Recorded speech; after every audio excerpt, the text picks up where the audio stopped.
જય શ્રી કૃષ્ણ મિત્રો, કેમ છો બધા? મજામાં? તો જો અમે આવી ગયા છીએ ગામડે અને અત્યારે ગામડે જો બપોર થઈ ગયા છે, બપોરની સરસ મજાની રસોઈ રેડી થઈ ગઈ છે.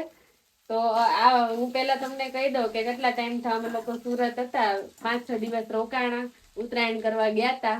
પછી પાછા ગામડે આવ્યા છીએ, 2 દિવસ કામમાં હતા અને હવે જો નવરા પડ્યા છીએ એટલે મેં કીધું એક વિડીયો બની જાય. આપણે જોઈ લો અહીંયા સરસ મજાના ભાત બનાવ્યા છે, ગાજર વટાણા વાળા મસ્ત મજાના ભાત થઈ ગયા છે રેડી આપડા. અને અહીંયા છે દહીં. આપણે દહીં સરસ મજાનું ઢેફા જેવું મળી ગયું છે.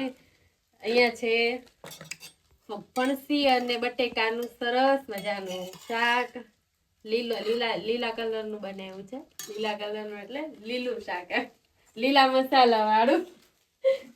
અને અહીંયા છે સરસ મજાની આપણી રોટલી અને અહીંયા છે છાશ તો નીમુના દોસ્તારને ત્યાંથી આવે એટલે અમારે છાશની તો ઉપાધિ ન રહી. એટલે તો છાશનો બાટલો આવી ગયો છે ને આપણું સરસ મજાનું બધું રસોઈ રેડી થઈ ગઈ છે.